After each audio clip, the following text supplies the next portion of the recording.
తర్వాత ఏది కూడా రాదు 9-10 నిమిషాలు కట్టిన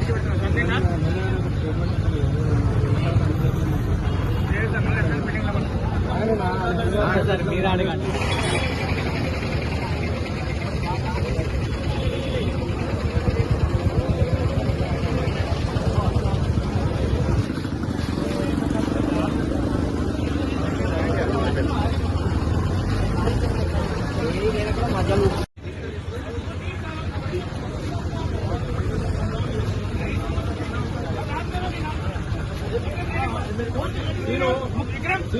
तेरे को मेरी बात सुन, तेरे को कुछ भी नहीं हो रहा, तेरे ज्यादा प्रॉब्लम मेरे को आ रहा है, बात समझ हम लोग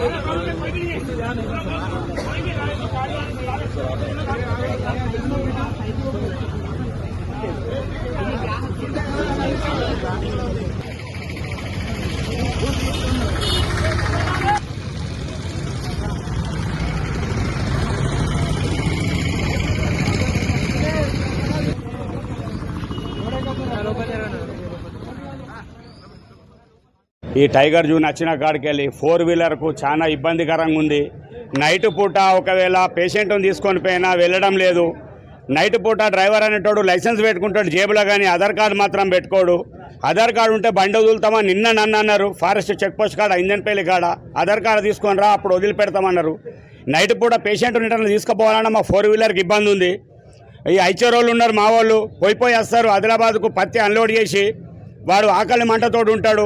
ఆడ ఇంజన్పల్లి కాడ ఆపి మరి నువ్వు నైట్ పూట నిన్ను వదలము అంటే వాని పరిస్థితి ఏంది? అక్కడ దోమలాల వండుకుంటే వాని పరిస్థితి ఏంది? ఇంటికాడ పిల్లలేంది? వాని పరిస్థితి ఏంది? మీ ఫారెస్ట్కి ఇంత ఆదాయం వస్తుంది, మీరు కంచి కట్టుకోండి, ఈ చెక్ పోస్టులు ఎత్తేయండి. చెక్ పోస్టులతో వచ్చే లాభం మీ ఫారెస్ట్ వాళ్ళకే ఉంది. కానీ అంటే ఇవన్నీ రూట్లు గిట్లు అన్నీ బంద్ చేసి నిమ్మలంగా కట్టె దాటిద్దామని మీరు చూసుకుంటారు. ప్రతి ఒక్కరిని ఫారెస్ట్ ఇంట్లో కోటి రూపాయల కట్టె ఉంది. నార్మల్ జనం ఇంట్లో ఓడు మంచం చేసుకోవాలనుకుంటే వాడు పర్మిషన్ తీసుకోవాలి. పర్మిషన్ ఒక్కడిస్తాడు, ఇంకోటి వచ్చి సీజ్ చేస్తాడు. ఎవడన్నా కట్టె చేయించుకోవాలి, ఎవడన్నా కట్టె పొయ్యిలో చనిపోయినా కానీ పొయ్యిల కట్టెలకు కొనియడం లేదు. మీకు ఏదున్నా కానీ మీరు ఇప్పుడు ఈ టైగర్ జూన్ మీరు చేసి ఏంటంటే మొత్తం లోడ్లకు దాటియడానికే ఫారెస్ట్ వాళ్ళు చేసిన పని. కానీ దీనివల్ల జనాలకైతే ఏం ఉపయోగం లేదు, మోటార్ లైన్ వాళ్ళకి ఏం ఉపయోగం లేదు. మోటార్ లైన్ వాళ్ళు కొన్ని లక్షల మంది వెనుకబడిపోతున్నాం. నైట్ పూట ఏదున్నా కానీ తీసుకుపోనిస్తలేరు మమ్మలను. పేషెంట్ని తీసుకుపోనిస్తలేరు. పోంగా పేషెంట్ అంటే వదిలిపెడుతుండ్రు.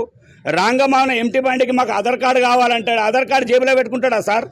ఏదున్నా లైసెన్స్ జేబులు ఉంటుంది, బండి పేపర్లు ఉంటాయి బండ్లే. అది కాదనకుండా మమ్మల్ని ఇబ్బంది పెట్టుడు చాలా ఇదేమైనా విషయం సార్ ఇది. నా పేరు అంగత్ ఖాన్ సార్. మా ట్రాన్స్పోర్ట్ వెహికల్స్ ఉన్నాయి. మేము పోవాలన్నా ఎటు ఇంటికి రావాలన్నా జనం రావాలన్నా 20 కిలోమీటర్ల లోపల నుంచి ఇంటికి రావాలి. 9 అయిందంటే బండ్లు ఇడ్చబెడతలేరు. మా పరిస్థితి పోను 150, రాను 150. నెలకు 18,000 రూపాయలు ట్యాక్స్ అలా కడుతున్నాం మేము. ఆ పైసలు ఏం చేస్తున్నారు? మళ్ళీ తెల్లారి పెద్ద బండి 12 టైర్ బండి రాగానే 600 రూపాయలు తీసుకుంటారు. 6 గంటలకు బంద్ అంటారు. మళ్ళీ 6 గంటలకు అయినాక 600 తీసుకొచ్చి మళ్ళీ బండి ఇడ్చబెడతారు ఫారెస్ట్ వాళ్ళు. మేము ఇంటికి రావాలంటే ఆధార్ కార్డు చూపెట్టాలట, ఆర్సీ చూపెట్టాలట. మొన్న రీసెంట్గా జరిగిన వస్తా అంటే ఇప్పుడు మొన్న పిల్లగాడు పోయిండు, మొబైల్ ఖాన్ మీద పిల్లగాని మీద చేసుకున్నారు ఫారెస్ట్ వాళ్ళు.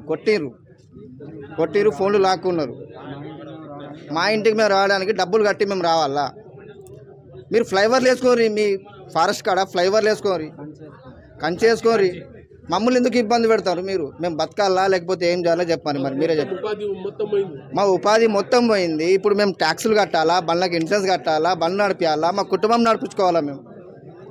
మీరు చెప్పురు మరి దీనికి సులభంగా మీరు చెప్పురు. మేము దాన్ని నడుస్తాం, మీ పక్కన మేము నడుస్తాం. మరి ఏం చేయాలో చెప్పురు. మరి మొత్తం నడిపేద్దంటే బండ్లు మొత్తం బ్యాన్ చేసి ఏదైనా పని చేసుకుంటాం. పని పేరు మాకు ఉద్యోగం ఏరి, మరి గవర్నమెంట్ మనిషికి ఒక ఇంటికి ఉద్యోగం ఏరి మేము చేసుకుంటాం. మీ ద్వారా నడుస్తాం. మేము ఇంకా స్వచ్ఛంగా చేస్తాం. మరి అడవి శాఖ మంచిగా చేస్తాం. ఇంకా మరి మీరు దీనికి మాకు చేయరు. జన్నారం మండలికి పిల్లలు ఇవ్వడానికి ఎవరు ఇస్తలేరు. ఎందుకంటే టైగర్ జూన్ 9 గంటల మీ ఊరికి బండ్లు రావా ఎందుకు ఇవ్వాలంటారు.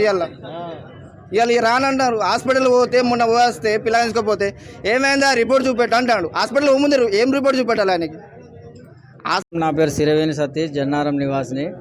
ఈ ఫారెస్ట్ వాళ్ళు 2007 నుంచి స్కీముల పద్ధతిలో ఫస్ట్ వచ్చేసి 10 టైర్ల లారీ బ్యాన్ చేసినారు, తర్వాత 6 టైర్లది, తర్వాత ఇప్పుడు 4 టైర్లది.